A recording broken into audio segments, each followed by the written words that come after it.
परम पूज्य गुरुदेव परम वंदनीय माता जी सूक्ष्म रूप से विद्यमान है। नमन करता हूँ, मानव मात्र को प्रणाम करता हूँ दोस्तों, और नमन करता हूँ आदि शक्ति माँ गायत्री, जो प्राणों की देवी, प्राण स्वरूप से 84 लाख प्रकार के भांति भांति जीव शरीरों में प्रतिपल विद्यमान प्राण स्वरूपा आदि शक्ति माँ गायत्री, जो संपूर्ण चराचर जगत में संपूर्ण प्राणियों में जो प्राण रूप से विद्यमान है, उन्हीं को, उस प्राण को ही माँ गायत्री कहते हैं। अगर साइंस की भाषा में इसको हम समझें तो ये हमारे जो लंग्स हैं, इनमें जो भी हम रेस्पिरेशन में ऑक्सीजन हम लेते हैं, तो इसमें ऑक्सीजन के साथ साथ एक जैव चुंबकत्व के रूप में विकिरण रूप में ऑक्सीजन के साथ वो प्राण स्पेशली वो हवा के साथ आता है, और हवा के साथ जाके वो सीधा फेफड़ों में, हृदय में, फेफड़ों में जाता है, और फिर पूरे बॉडी में धमनियों और शिराओं के माध्यम से प्योरिफिकेशन और इम्प्योरिफिकेशन के लिए शरीर में बराबर इतना सूक्ष्म गहन विधान इस शरीर का रखा गया है। दोस्तों, यहाँ जब ये बात निर्विवाद रूप से तथ्यों के साथ, पूर्ण प्रामाणिकता के साथ ये बात सिद्ध हो गई है दुनिया में, क्योंकि यहाँ आज तक 21वीं शताब्दी में हम लोग जिसके अनुसार बता रहे हैं, तो ये केवल 2100 साल की बात हमें जीवन में प्रत्येक मानवों को बताई गई है।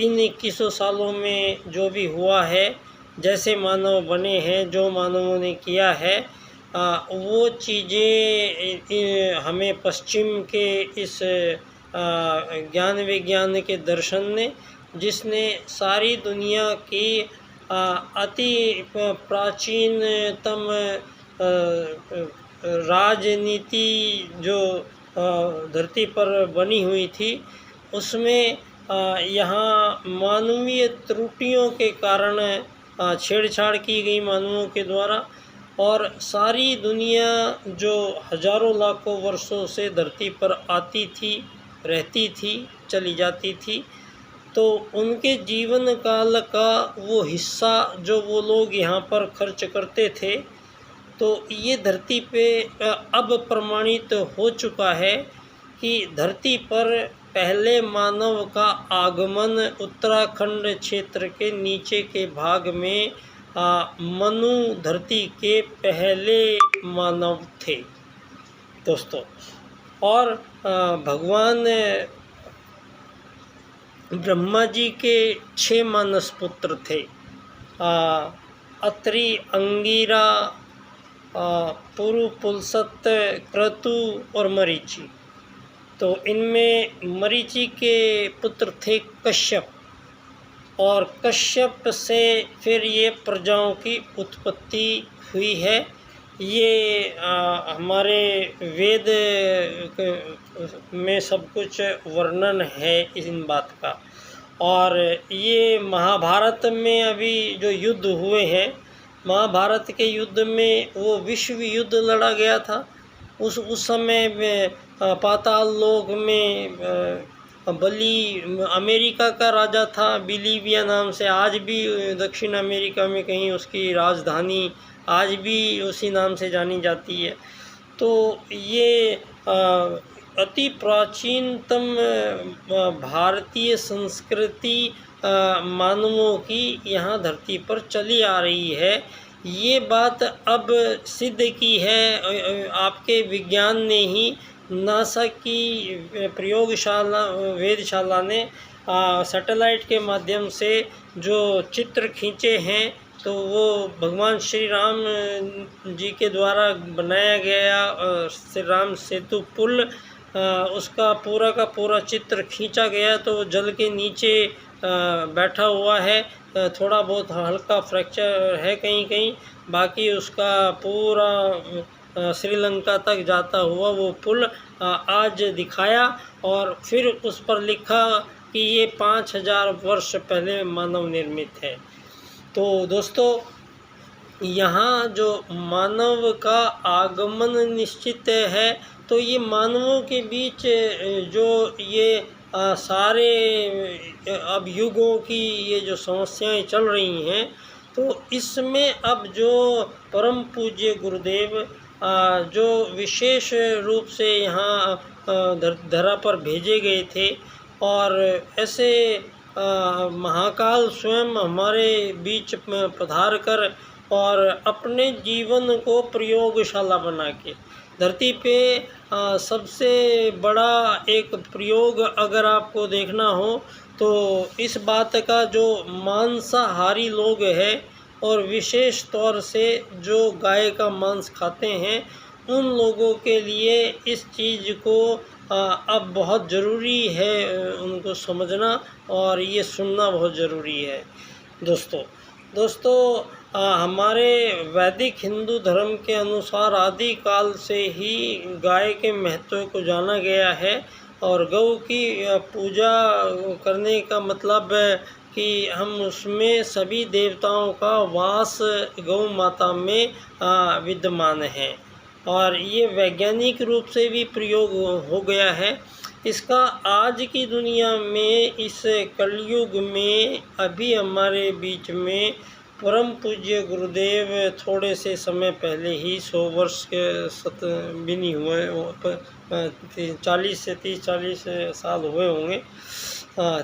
तो जब परम पूज्य गुरुदेव ने सबसे बड़ा जो प्रयोग किया है धरती पे, वो क्या है, शरीर जो, जिस हम इस शरीर की बात करते हैं, जिसको लोग कहते हैं कि खाओ पियो ऐश करो मौज करो आनंद से लो, धरती पे भौतिक पदार्थों के बारे में ही सारे जीवन का ताना बाना बुना गया है, और भौतिक इच्छाएं आकांक्षाएं जो मन में आती रहती हैं, उनकी पूर्तियों के लिए संघर्ष बना दिया गया है मानव के लिए, और उस संघर्ष में ही उलझी हुई मानव जाति अपना बहुमूल्य और महत्वपूर्ण समय को यूं ही बर्बाद करती चली जा रही है।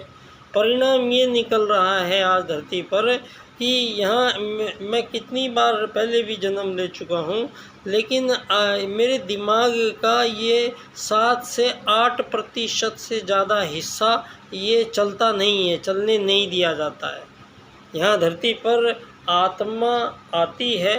पंडित दीनदयाल उपाध्याय जी का एकात्म मानववाद का राजनीतिक सूत्र ये कहता है कि मानव मूल रूप से परमात्मा का एक अंश आत्मा है। परम पूज्य गुरुदेव कहते हैं कि मानव एक आत्मा है और वो पुनर्जन्मों से अपनी यात्रा पर चल रहा है।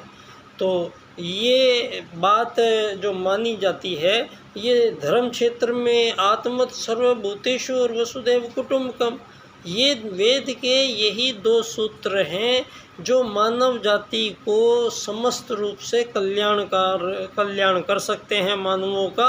अन्यथा दूसरा कोई विकल्प मानवों के द्वारा यहाँ पर मनुवाद के बाद में यहाँ पे साम्राज्यवाद आया, मार्क्सवाद आया, लेनिनवाद आया, आर्थिक उदारीकरणवाद आया, समाजवाद आया, यहाँ साम्यवाद आया, यहाँ आर्थिक वैश्वीकरणवाद आया, यहाँ पर पूंजीवाद आया, यहाँ भोगवाद आया, उपभोक्तावाद आया।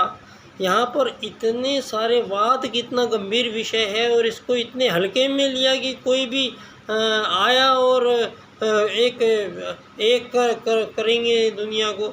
यहाँ मानवों के बीच में ये जितना भी समय हजारों साल से हुआ है, इसमें सिर्फ राजनीतिक क्रांतियाँ हुई हैं। ये हुई तो इनके पीछे सभी लोगों ने जो भी ये क्रांतियाँ की हैं, उन लोगों का एक ही मकसद था। वो चाहते थे कि ये धरती वसुधैव कुटुंबकम बने। सिकंदर जब निकला तो सिकंदर ने कहा सारी धरती पे एक ही राज रहना चाहिए। यहाँ पर इतने राजा आए यहाँ बाहर देशों से हमारे देशों पे, शकों ने, हूणों ने, न जाने कितनी छोटी छोटी जातियाँ आई। वो जातियाँ आई कौन? वो जातियाँ जो आई हैं हम पर आक्रमण, आज तक भी जो आक्रमण चल रहे हैं मानवों के बीच, तो इनकी जड़ में ये बात जानना और ये बात समझना बहुत ज़रूरी है कि इसका समाधान क्या है बात का। तो ये जो समाधान निकलेगा, ये हमें इस सारी मानव जाति को, जो आज सबसे बड़ी चीज़ है कि मानव को कृत्रिम रूप से बांटा गया है, तो ये जो कृत्रिम रूप की ज़िंदगी दी गई है, ये ज़िंदगी मानव के लिए यहाँ अभिशाप हो चुकी है। यहाँ मानव शरीर लेके आते ज़रूर हैं, लेकिन ये आपके बनाए हुए ये अमीर गरीब मालिक नौकर के पचड़ों में यहाँ मानव को इतना भी समय नहीं मिलता है कि वो अपने अंदर आत्म स्वरूप की जरा सी झलक भी देख पाए जीवन में। जबकि यहाँ पर मानव का धरती पर आने का एक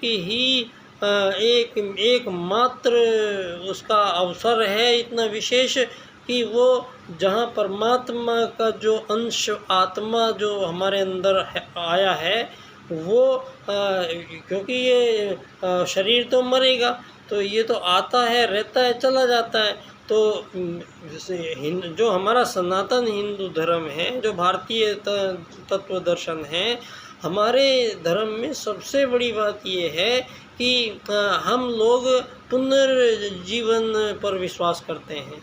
यहाँ मानव का जो हम यहाँ धरती पर, आप जिसको कहते हो कि आप एक भौतिक शरीर हो और खाओ पियो ऐश करो मजा लो और ज़िंदगी में से चले जाओ, तो ये एक जो भौतिक शरीरों को विशेष योजना के तहत, चाहे वो उनके दिमाग में ये भी हो रहा है दुनिया में कि जो बाहर से भोजन सारी दुनिया में, क्योंकि आजकल हर कहीं अलाउ है, तो कुछ ऐसे देश भी है यहाँ पर जो खाने में कुछ विशेष प्रकार के केमिकल्स डाल के और दूसरे देशों में इंपोर्ट कर रहे हैं। वो केमिकल्स लोगों को उनके ब्रांड के नाम से उन्हें खाने में वो परोसे जा रहे हैं। तो ये जो भोजन, क्योंकि सबसे ज़रूरी धरती पे मानव अगर आया है, तो परम पूज्य गुरुदेव ने अपने पूरे 24 साल के जीवन काल में वो गाय को जौ खिलाते थे और गाय के गोबर में से थोड़े से 10-20 जौ के दाने निकलते थे, तो पूरे दिन भर में ज़्यादा से ज़्यादा इतने से थोड़े से वो निकलते थे। तो गुरुजी उन्हीं को गोबर में से, गौमूत्र से साफ़ करके उसको कूट के उनको और ख़ुद ही उसकी इतनी सी कोई छोटी सी एक वो रोटी सी बनाते थे और गाय की छाछ से वो रोटी को पीते थे। उन्होंने 24 साल तक इस शरीर में इन 2 चीज़ों के अलावा और कोई चीज़ ग्रहण ही नहीं की और परिणाम ये निकला कि उनकी बुद्धि की वो देखिए पराकाष्ठा कि गुरुजी एक बार जो किताब देख ली और वो पन्ने पलटते जाते थे और रख देते थे। तो उनको कभी भी पूछ लो गुरुजी वो किताब उसमें, अरे हाँ वो उसके उस पन्ने के उस हिस्से में उस भाग में उसका उत्तर लिखा है। तो बुद्धि को तेज करने के लिए हमारा ज़्यादा अंदर के रस रसायनों को इस कदर पवित्र कर दिया उस गाय के उस जौ की रोटी ने कि गाय के जो बॉडी के अंदर जो विशेष हार्मोन्स हैं, जो क्योंकि अन्न आया है तो सभी अंगों में होके आएगा उसका जो एक्सट्रैक्ट आएगा। तो जब वो एक्सट्रैक्ट आएगा तो सोचिए गाय कितनी पवित्र होती होगी कि उसके जो पूरी बॉडी के अंदर जो एक्सट्रैक्ट भी आया तो वो एक्सट्रैक्ट ऐसा है कि वो धरती पे उसका कोई मुकाबला नहीं है। तो यहाँ अब सारी दुनिया में ये अब गाय का हमें क्या करना चाहिए? गाय को आप काट के खा जाना चाहिए गाय को। गाय जिसको अंदर इतनी शक्ति है कि वो मानवों को कहाँ से कहाँ पहुँचाने की क्षमता रखती है। गाय ही एक ऐसी है जिसमें सूर्य नाड़ी पाई जाती है। सूरज से जो विशेष प्रकार की किरणें आती हैं उनको कन्वर्शन देके और संपूर्ण जीव जगत को प्राणों को क्रिएट करने में भी माता का इसमें विशेष योगदान है। ये अभी कुछ दिनों पहले ये पाया गया कि गौमूत्र में सोना भी पाया जाता है। तो दोस्तों गाय अभी जो हिरोशिमा और नागासाकी पे परमाणु बम गिराए गए थे वहाँ उस समय एक छोटा सा प्रयोग किया गया था। वहाँ एक ऐसी झोपड़ियाँ बनाई थी मोटे मोटे गोबर से, गाय के गोबर से पूरी झोपड़ियाँ बनाई गई थी। चारों तरफ से अच्छी तरह उसको मोटी दीवार बना के पैक किया गया था और उसके अंदर उन झोपड़ियों में जिन मानवों को रखा गया था तो वो जब उनका असर कम हुआ तो देखा कि उन लोगों में 1% ही कोई 1 या 2% का ही असर आया है। बाकी गाय के गोबर ने रेडिएशन को, इतने घातक रेडिएशन को भी रोक दिया। अब समझिए आप कि ये पूरे जो आपका हमारा आज ये हमारे देश का दुर्भाग्य है कि हम लोगों के विश्वास को बहुत जल्दी छल लिया जाता है, क्योंकि हमारा पिछले जो ये 20वीं शताब्दी से जो मैकाले शिक्षा पद्धति जब से धरती पर हमारे विशेष तौर से भारत में लागू की है, तो मैकाले शिक्षा पद्धति पूरी की पूरी भारतीय लोगों को, आध्यात्मिक लोगों को और भौतिक लोग बनाने में थी। तो जैसे एक समय रोम का शासन बड़ा तकड़ा चलता था, तो सारी दुनिया में रोम का राज चलता था। क्यों? वहाँ पर रोम में धर्म के आधार से पादरी होते थे, वो चलाते थे। विशेष सबसे बड़े पादरी जो हैं वो वहाँ से सरकारें चलती थी। तो वहाँ इतना ज़्यादा अंधविश्वास होता था कि वहाँ उनके बाद में ये रोम पूरा का पूरा फिर ख़त्म हुआ। उसके पीछे वही धर्म में जो अपना अहंकार पदवी लेके और शोषण शुरू किया मानवों का, तो वहाँ ये सभ्यता पूरी ख़त्म हो गई। तो यहाँ मिस्र कभी ऐसे ही, यूनान कभी ऐसे ही। तो ये लोग जब भी इन्होंने ये क्रांतियाँ हुई हैं धरती पे, ये राजनीतिक क्रांतियाँ हुई हैं। राजनीतिक क्रांतियों ने सबने बोला कि हम दुनिया को एक करेंगे, लेकिन हम इसलिए एक कर रहे हैं क्योंकि हम इसके राजा बन के राज करेंगे। तो उनके जो मंतव्य में ये अंतर था, इसीलिए उनकी द्वारा किए गए यहाँ एकता के प्रयास कभी आज तक सफल नहीं हुए। तो एकता कौन करे स्थापित? अब ये बहुत आवश्यक है दुनिया में, सबसे बड़ी समस्या, और तुरंत प्रभाव से एकता स्थापित की जाए, क्योंकि यहाँ किसी भी पल परमाणु बमों के पे धरी हुई दुनिया अटैच बैठी हुई है। तो यहाँ पर अब जो परम पूज्य गुरुदेव ने विशेष जो व्यवस्थाएं पहले से ही, क्योंकि ये तो देव आत्माएं थी, अब इन्होंने, अब मुझे ये इतने सालों बाद पता लगा कि पंडित दीनदयाल उपाध्याय जी परम पूज्य गुरुदेव के आगरा जिले के ही चंद्रभान नंगला गांव में के थे, और परम पूज्य गुरुदेव अमल खेड़ा आगरा में जन्मे थे, और दोनों उपाध्याय थे। और इनके बीच में युवा और संभवतः बाल्यकाल अवस्था से ही, क्योंकि महाकाल जब धरती पर आते हैं तो अपने साथ एक हनुमान जी को भी लेके आते हैं। तो ये बात अब, क्योंकि हमारा परम पूज्य गुरुदेव का अखिल विश्व गायत्री परिवार बनाया है। अब इसका मतलब क्या हुआ?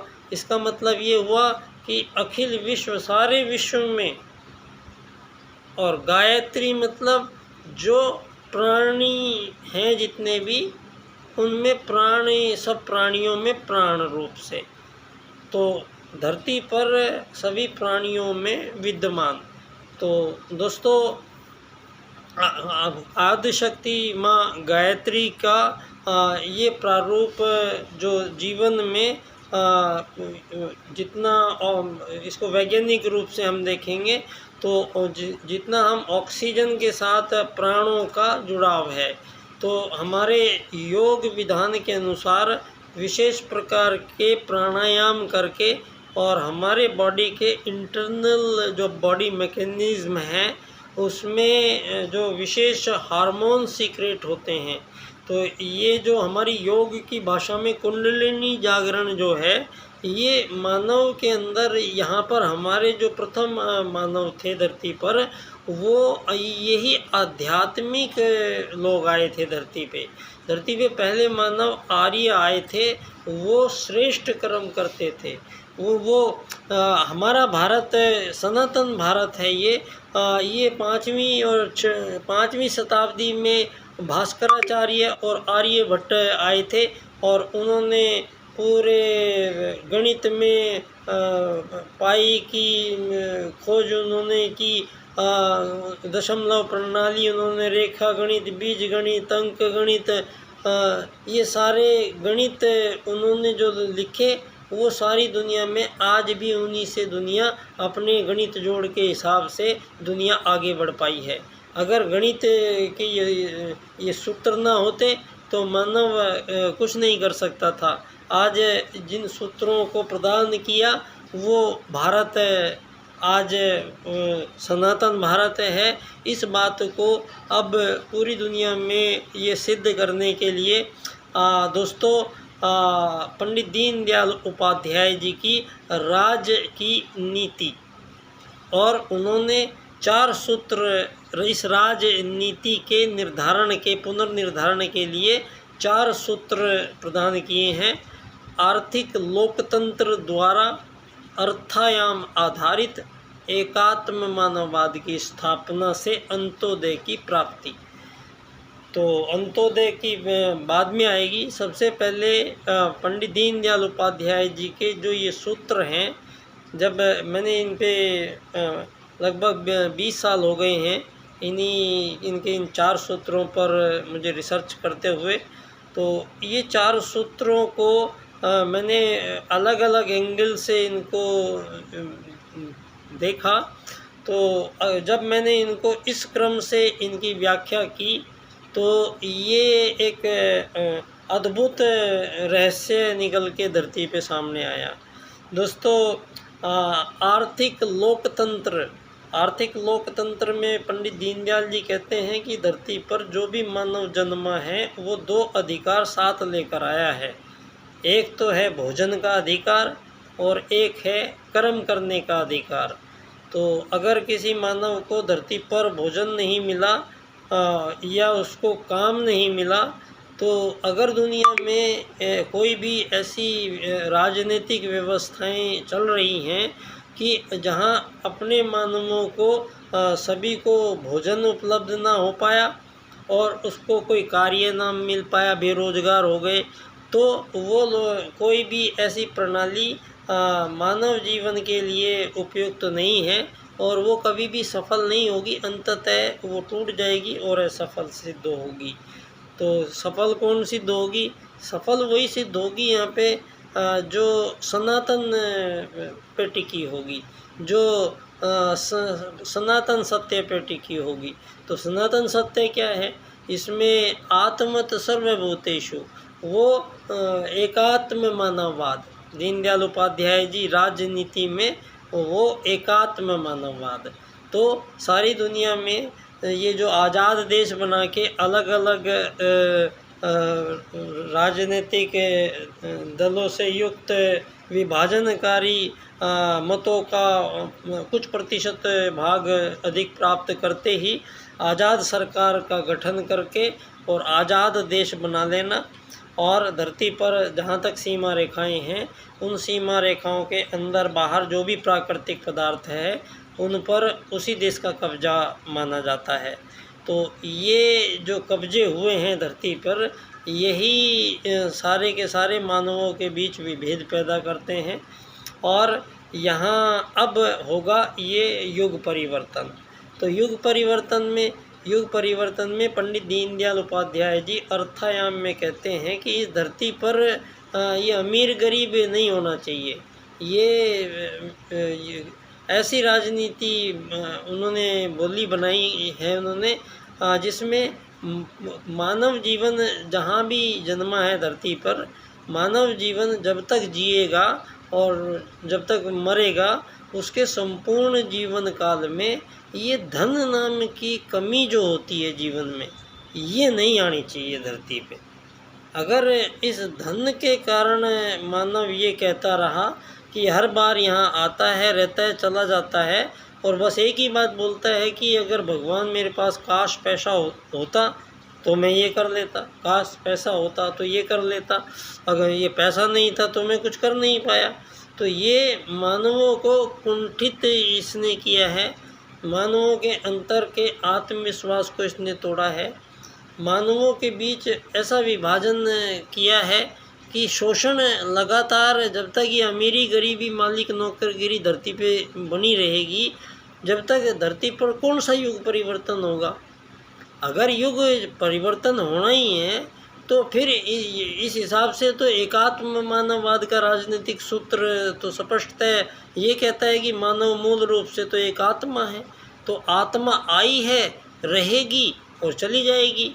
तो मानव का ये जो शरीर इतने दिन साथ देगा, ये उसका यात्री है। तो इसमें जो ये आत्मा है वो एक यात्री है धरती की। तो कोई भी आत्मा है धरती की, वो जो यात्री है, तो वो यहाँ मूल निवासी कैसे हो सकती है। कोई भी मानव यहाँ का है ही नहीं, तो यहाँ का मूल निवास प्रमाण पत्र किस बात का बना के दिया जा रहा है। ये धरती पर जो संभव ही नहीं है कि कोई मानव धरती को खरीदे बेचेगा।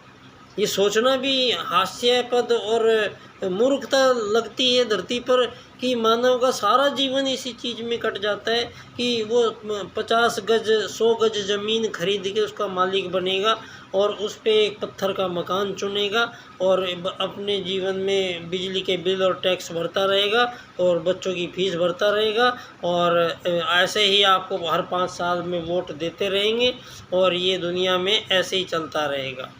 आप लोगों के रोज़ नए नए नियम कायदे कानून ऐसे बनते हैं।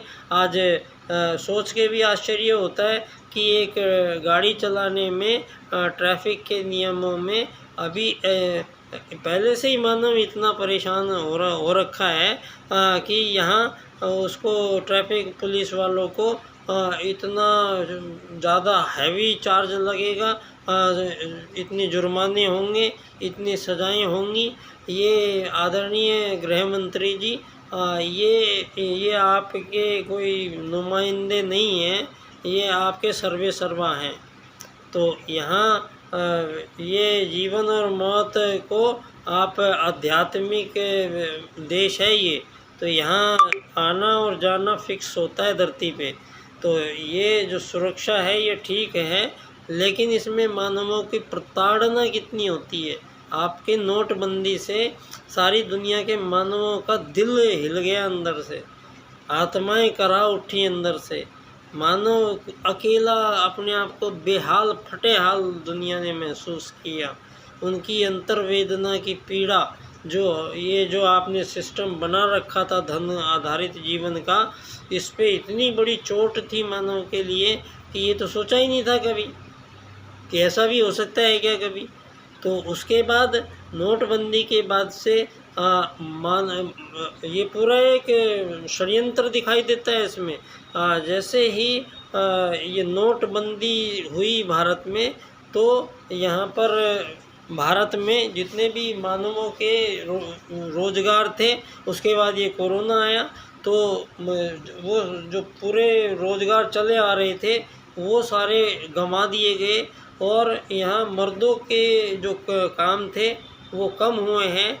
और ये नव पूंजीवाद का जो पूरा स्ट्रक्चर, ये महिलाओं को बराबरी का अधिकार देने के और महिला अधिकारों की बात करते हुए, और पूरी यूनियन और पूरी संयुक्त राष्ट्र संघ और पता नहीं क्या क्या जुमलों को इकट्ठा करके लेके आज सारी दुनिया इस बात पे तुली हुई है कि एक महिला एक से अधिक लोगों के साथ संपर्क बनाएं, वो प्रेरित कर रहे हैं, क्योंकि आपको कोई मना नहीं है। फिर उसके बाद आदमी भी कितने भी संबंध कहीं भी बनाए, तो फिर परिवार किस चीज़ का? जहाँ वफा नहीं है पति पत्नी के बीच में, वहाँ परिवार नहीं बच सकता है। परिवार बसेगा बिना वफादारी के तो एक मिनट भी कोई पति पत्नी साथ नहीं रह सकते हैं, तो वो तो एक दूसरे को कत्ल कर देंगे। वो बच्चा सारी ज़िंदगी भर तमाशा झेलता रहेगा। ये कैसी दुनिया आप ये कि टीनेजर्स कोई आप सारे के सारे टीनेजर्स भी लिव इन रिलेशनशिप की, ये काहे की रिलेशनशिप चला रखी है ये दुनिया में। एक समय है 18 से 21 साल तक ब्रह्मचर्य आश्रम का पालन करना बहुत और ज़रूरी है। अगर 18-21 साल तक मानव का ब्रह्मचर्य पालन नहीं करता है, तो मानव के अंदर से उसकी विशेष शुक्राणु निकलते ही मानव अंदर से छूछ होता चला जाता है, और मानव के अंदर की जो बॉडी की इम्यूनिटी पावर है वो पूरी ब्रह्मचर्य पे डिपेंड करती है। आज सारी दुनिया में मानवों में जितनी भी ये कामुकताएँ बढ़ाई गई हैं, और सुप्रीम कोर्ट के माध्यम से भी यहाँ 3-4 ऐसे फैसले दिए गए हैं कि जिनको दोहराते हुए ही हमें यहाँ पे शर्म आती है, लेकिन इनको करते हुए शर्म नहीं है। और पूरा देश खामोश है, पूरा देश मौन है। सारे के सारे धर्माचार्य, सारे के सारे राजनीतिज्ञ, सारे के सारे बैठे हुए हैं, सारे के सारे ये धरने प्रदर्शन वाले बैठे हुए हैं। किसी ने ये नहीं कहा, कोर्ट ने जब पहला एक निर्णय दिया कि भारत में कोई भी भाई और बहन, उनमें से एक अपना धर्म बदल लो और दोनों विवाह कर सकते हैं, तो ये सबसे बड़ी चोट थी ये मानव के ऊपर, हमारे सनातन मूल्यों पर, हमारे नैतिकताओं पर। हमारे जीवन का जीने का आधार क्या है भारतीयों का? यहाँ आप तो धनवान बनने के लिए जीते होंगे, आपको बहुत पैसे वाले बनने के लिए जीते होंगे, लेकिन यहाँ हमारा जो भारतीय है वो यहाँ इज्जत के लिए जीता है। यहाँ वो नैतिकता के दम से वो अपनी इज्जत से जीता है। यहाँ धरती पर अगर मानव पुरुष और स्त्री के बीच के पवित्रता की जब बात आई, जब इसमें गड़बड़ हुई, तभी धरती पर पहली बार त्रेता में भगवान श्री राम को आना पड़ा, और उन्होंने ये स्पष्ट किया कि एक पत्नी का विधान पूरे जीवन काल में ही श्रेष्ठ कर है। एक राम, एक सीता, एक शिव, एक पार्वती, यहाँ एक का विधान है। तो ये स्पष्ट किया भगवान ने आके, और उन्होंने एक मर्यादा की स्थापना की। आज अगर हम भगवान श्री राम की पूजा करते हैं, भगवान श्री राम के को हम मानते हैं, तो हमें उनको मानने का मतलब क्या? जयकारे लगाने से क्या मतलब? झंडे फहराने से क्या मतलब? आप ये तय कीजिए, ये बिल्कुल नोटेड कीजिए कि मर्यादा स्थापित हुई क्या दुनिया में, तब राम की जय होगी। तो सबसे बड़ी बात आ गई है, ये संस्कृतियों की गड़बड़ हुई है। ये जो संस्कृतियाँ विभिन्न अलग अलग क्षेत्रों में पनपी हैं, ये निकली तो हमारे ही सनातन मूल भारत से हैं, लेकिन ये काफ़ी समय हो गए हैं, वो हज़ारों साल हो गए हैं। तो तो इसलिए ये अपने आप को सब अलग अलग समझ रहे हैं।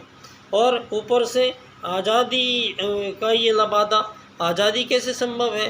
चिड़िया चिड़िया से कैसे आज़ाद होगी, तोता तोता से कैसे आज़ाद होगा? मधुमक्खी के छत्ते में आज़ादी मांगने लगी मक्खियाँ, तो उनमें तो रोज़ ही लड़ाई होके मर जाएंगी, वो तो कभी छत्ते शायद मिलेगा ही नहीं किसी को। तो धरती पे जो चीज़ हो नहीं सकती है वो चीज़ हमसे करवाई जा रही है। यहाँ आप ये अमीर गरीब क्यों बने भैया? हम अमीर गरीब, हमें तो नहीं बनना है अमीर गरीब, हम तो यात्री हैं, यहाँ पे आए हैं, थोड़े दिन रुकेंगे और चले जाएंगे। तो ये जो विश्व की राजनीति जिम्मेदार है इसके लिए, जिसको कहते हैं पूंजीवादी लोकतंत्र। अब इसके स्थान पे ये पूरा जिम्मेदारी से चर्चा का विषय है। ये आप लोगों को इस पे मैं काफ़ी टाइम से आप लोगों को चेता रहा हूँ इस चीज़ के लिए। आप लोग ये मुझे समय दीजिए और इसको समझना बहुत ज़रूरी है, क्योंकि अब जो विश्व की आगे की राजनीति की जो योजना है वो पहले से ही परम पूज्य गुरुदेव ने पहले से ही बना के रखी हुई है। आपको याद कीजिए, आप 18 सूत्रों को मिला के परम पूज्य गुरुदेव ने नए युग का नव संविधान लिखा है। और जो ये संविधान जो शब्द है ये राजनीति का है, धर्म का नहीं है। तो इसको धर्म में यूज नहीं करते हैं संविधान को। तो ये गुरुजी ने क्यों लिखा संविधान? क्योंकि नई राजनीति में जाना था। नई राजनीति की स्थापना कौन करेगा? तो ये कौन करेगा? आत्मवत् सर्वभूतेषु करेगा। तो उसके लिए आत्मवत् सर्वभूतेषु के लिए पंडित दीनदयाल उपाध्याय जी, उन्होंने उसके लिए एकात्ममानववाद, तो एकात्ममानववाद के राजनीतिक सूत्र से सारी दुनिया को राजनीति के रूप में देखते हैं। और धन न ज़्यादा हो न कम हो, ऐसी व्यवस्था कब बने? तो इस पर मैंने काफ़ी चिंतन किया, काफ़ी टाइम लगा मुझे। तो लेकिन इसमें ये मेरी क्लियर समझ में आया है, जब पंडित दीनदयाल उपाध्याय जी अर्थायाम में कहते हैं धन की कमी न हो न ज़्यादा हो, तो ये सुनते ही बौखला जाते हैं सारे के सारे लोग। ये जितने भी नेता ये बैठे पड़े हैं ज्ञानी लोग, बुद्धिमान लोग, जब भी मैं इनसे पिछले काफ़ी समय से मैं संवाद बनाने की कोशिश करता हूँ, ये एक भी लोग मेरे 3 विषय मेरे बनते हैं। एक पहला विषय है मेरा एकात्ममानववाद से समग्र व संपूर्ण वैश्वीकरणवाद, टोटल एंड कंप्लीट ग्लोबलाइजेशन। आप लोग आर्थिक वैश्वीकरणवाद कर रहे हैं, लेकिन ये समग्र व संपूर्ण होगा। तो समग्र व संपूर्ण वैश्वीकरणवाद हो जाएगा तब ये बन जाएगा वसुधैव कुटुंबकम। और जब वसुधैव कुटुंबकम हो जाएगा तब ये आत्मत सर्वभूतेषु के हिसाब से अर्थायाम की राजनीति से दुनिया को चलाया जाएगा। तो यहाँ इसमें जो क्या क्या परिवर्तन होगा, अब जो युग बदलेगा, जब अमीर गरीब मालिक नौकर नहीं होंगे तो कैसे रहेंगे, ये सब यहाँ पर सब तय कर लिया गया है। यहाँ पर 7 अरब लोग हैं दुनिया में, तो 7 अरब लोगों को सबको काउंट कर लिया जाएगा और कितनी संख्या है इसका हिसाब ले लिया जाएगा।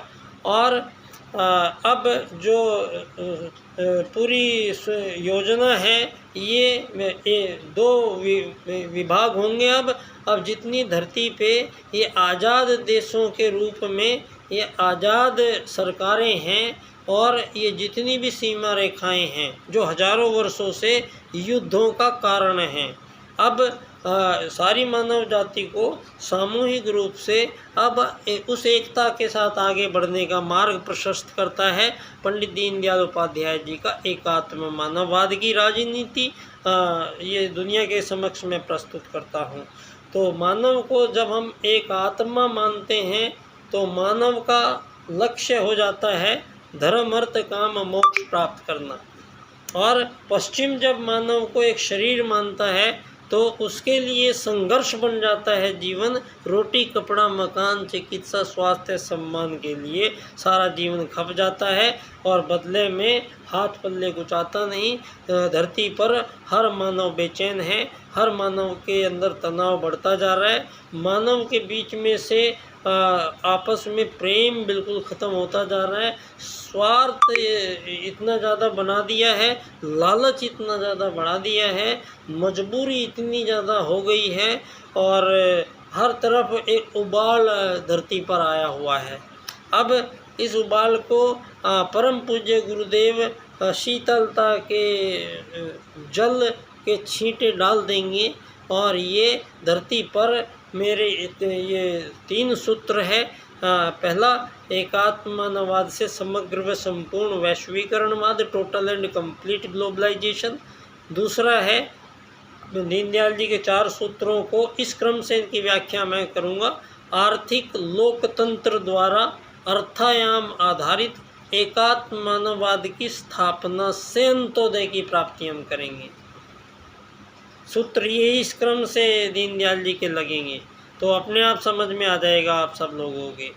आप लोगों ने अभी कोई एकात्म मानववाद पे बोलते हैं तो थोड़ी देर भाषण दे के चल देते हैं, अर्थायाम पे सारे के सारे भागते हैं।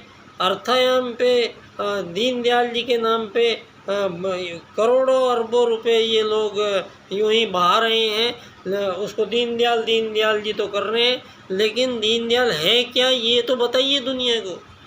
अरे धरती पर मनु के बाद में पहले ऐसे शख्स हुए हैं दुनिया में। मनु जो धरती को पहली राजनीति प्रदान की थी और उनके बाद में भारत से पुणे मनु के बाद में हजारों साल बाद में फिर एक ऐसे राजनीतिक को जन्म दिया जिन्होंने एक नए राजनीतिक वाद को आविष्कृत किया।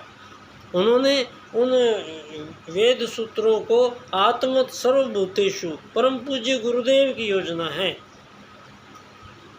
युग परिवर्तन की योजना है, उनका एक हिस्सा है पंडित दीनदयाल उपाध्याय जी। एक पार्ट है दीनदयाल उपाध्याय जी का कि राजनीति के पुनर्निर्धारण का जो कार्य है इनके ये 4 सूत्र करते हैं। तो ये 4 सूत्र कैसी रचना करते हैं जिसमें सारी दुनिया को किसी को ना ज़मीन खरीदनी है, ना मकान बनाने हैं, ना वाहन खरीदने हैं, ना बच्चों की फ़ीस भरनी है, ना बच्चों की ड्रेस लानी है, ना बच्चों की शादी के लिए दहेज के लिए चाहिए, ना बच्चों के मोटरसाइकिल के लिए चाहिए। सारी की सारी जितनी भी जिम्मेदारियां मानव के ऊपर डाल रखी है ये इनकी पूर्ति करते रहने की, और मानवों को एक ऐसी दुनिया में घूमना पड़ रहा है कि इन चीज़ों की कोई आवश्यकता ही नहीं थी। तो ये जो सारा सिस्टम है ये इसको एक तरीके से देखा जाए तो धरती पर बहुत आसान था ये, अगर हम उन्हीं वैदिक सूत्रों से चलते रहते। लेकिन यहाँ मानवों ने जो ये पूंजीवाद का जन्म दिया है इसको दीनदयाल उपाध्याय जी अर्थायाम से पूरी तरह ध्वस्त करते हैं धरती पे, और 7 अरब लोगों को एक ऐसा पैकेज दे रहे हैं जहां मानव की सारी जो टेंशन आज तक हो रही हैं मानवों को, ये जो आत्महत्याएं हो रही हैं, जो मानवों के बीच में ये हिंसा व्यभिचार का कारण बना हुआ है, जो मानवों के बीच में ये 1000 सालों से दुश्मनियां पल रही हैं, ये सारी की सारी धरती पर सारी दुश्मनियां, सारे युद्धों का पूर्ण समापन करना आवश्यक है धरती को, क्योंकि अब ये युग परिवर्तन है। तो ये काम पंडित दीनदयाल उपाध्याय जी के ये 4 सूत्र करते हैं दोस्तों। फिर दुनिया में ना कोई अमीर होगा, ना कोई गरीब होगा, ना कोई मालिक होगा, ना कोई नौकर होगा, सभी मानव धरती के एक समान यात्री बन के आए हैं, तो उनको एक समान यात्री बना के रखा जाएगा और एक समान यात्री की तरह उनको रुखसत किया जाएगा। ये एक ऐसी दुनिया आ रही है भविष्य में जिसके साक्षी आप सब लोग बन पाएंगे। ये मेरा सौभाग्य है कि मुझे परम पूज्य गुरुदेव के निर्देशन में पंडित दीनदयाल उपाध्याय जी के पूरे जीवन क्रम को मैं पिछले 20-22 साल हो गए हैं मुझे इनकी जन्म स्थली पर ही मुझे रहने का सौभाग्य मिला और इनके एकात्म मानववाद की जो खिंचाव है वो मुझे परम पूज्य गुरुदेव ने एक ऐसे सूत्रों को मैंने भांति से मैंने ट्राई किया। तो जब ये सूत्र दीनदयाल जी के इस क्रम से लगाए और जो मेरा एकात्म मानववाद से समग्र व संपूर्ण वैश्वीकरणवाद कहा जिसको मैंने, और आत्मवत सर्वभूतेषु और वसुधैव कुटुम्बकम, इनको मिलाना पड़ेगा, इनका मिलान करना पड़ेगा, अलग अलग नहीं लिख सकते। तो जब आत्मवत सर्वभूतेषु को लिखना पड़ेगा, इस बार राजनीति में लिखेंगे दीनदयाल जी एकात्म मानववाद से, और वसुधैव कुटुम्बकम परम पूज्य गुरुदेव का अखिल विश्व गायत्री परिवार, संपूर्ण प्राणियों का परिवार जो है एक इस रूप में दुनिया बन रही है अब। तो अखिल विश्व गायत्री परिवार ही नाम होगा सारे विश्व का, और उसी में सब लोग मानव निवास करेंगे, संपूर्ण जीव निवास करेंगे, तो उसका नाम होगा वसुधैव कुटुम्बकम। ये परम पूज्य गुरुदेव का ये युग परिवर्तन में बहुत कुछ बदलने वाला है। यहाँ महिलाओं को और पुरुषों के बीच में कुछ ज़्यादा ही कुछ ये गड़बड़े हुई हैं, इनको मर्यादा में लाना पड़ेगा। तो दुनिया में मर्यादा को पैदा करना पड़ेगा हर किसी को। अभी आप चिंता मत कीजिए, हमारे ही गायत्री परिवार की माताएं बहनें हैं जो अब वो आगे आएंगी, और आप माताओं बहनों को, जो आप लोगों को सुप्रीम कोर्ट में गुहार लगा के बराबरी का अधिकार, आज़ादी का अधिकार और ये अधिकार लेके और सारी नारी जाति को कलंकित होना पड़ा है इसके लिए कि सारी मानव जाति आज परेशान हो गई है। जब रिश्तों में पवित्रता नहीं होगी तो मर्यादा नहीं होगी, तो आपस में जब ये नहीं होगा आपस में व्यवहार मानवों के बीच, तो फिर कैसे चलेगा, फिर ये दुनिया में क्या चलेगा, सब गड़बड़ हो गया है। इसको सारे को ठीक करना ये 4 तरीक़ों से ठीक होगा। ब्रह्मचर्य से 18 से 21 वर्ष तक ब्रह्मचर्य से रहना पड़ेगा, और सबको क्योंकि मैं इस पे काफ़ी चर्चा कर चुका हूँ आपसे, पूरी एक विश्व सरकार होगी और सारी धरती पे सारी सीमा रेखाएं समाप्त हो जाएंगी। धरती के प्रत्येक पदार्थ पे प्रत्येक मानव का समान अधिकार है, उसको मिलेगा, और प्रत्येक मानव को एक यात्री की तरह ट्रीट होना पड़ेगा। अपने आप को कोई भी विशेष या अलग या कुछ नहीं माना जा सकता, एक यात्री की भांति प्रॉपरली ट्रीट किया जाएगा। और यहाँ पर एक मानव, एक स्त्री, एक पुरुष का ही विधान रहेगा धरती पे। यहाँ ये जो व्याभिचार पनपा है मानवों के अंदर, यही जो सारी दुनिया में यही पिछले कालों से चला आया है। ये मानव जब धरती पे आया है तो ये पूर्णतः वैज्ञानिक सत्य है कि हम जितना ब्रह्मचर्य का पालन करेंगे वो हमारे अंदर विशेष ऊर्जाओं को धारण करने की क्षमता बढ़ती है। ये गूढ़ रहस्य हैं, ये बताने पढ़ाने जरूरी थे, ना कि यहाँ पर काम विज्ञान की शिक्षा देना जरूरी था। यहाँ ये अधिकार कोर्ट से मिल रहे हैं, टीनेजर्स बच्चे लिव इन रिलेशनशिप में रहेंगे। तो ये जो सब गड़बड़ हुई है, ये परिवार नहीं बना पाए आप लोग, क्योंकि जब व्याभिचार पनपेगा तो वहाँ नैतिकता कहाँ बचेगी, नैतिकता नहीं होगी तो वहाँ लोगों के बीच में विश्वास कैसे पनपेगा, और विश्वास नहीं पनपा तो मानवों के बीच प्रेम कहाँ से आएगा। तो ये जो सारे के सारे जुड़े हुए चैप्टर हैं, ये जुड़े हुए हैं सारे के सारे धन से, पैसे से। तो पैसा ही यहाँ पर आपकी ज़रूरतें ख़त्म कर दी जाएंगी सारी की सारी, आपको चिंता करने की ज़रूरत ही नहीं पड़ेगी। तो फिर आप आइए एकात्म मानववाद में रहिए, फिर आपको ना चोरी करेगा कोई, ना किसी की तरफ आँख उठाएगा, ना किसी से गंदी हरकत करेगा मानव, क्योंकि निश्चित है सारी धरती पे एक ही रूल चलेगा, विश्व सरकार के अंतर्गत ही चलेगा। जो भी धरती पे विनिर्माण है, कोई प्राइवेट सेक्टर नहीं चाहिए, हो ही नहीं सकता है, क्योंकि जब सरकार बना दी है तो वही इसीलिए बनाई है कि धरती के सभी लोगों की सारी पूर्ति वो करेगी।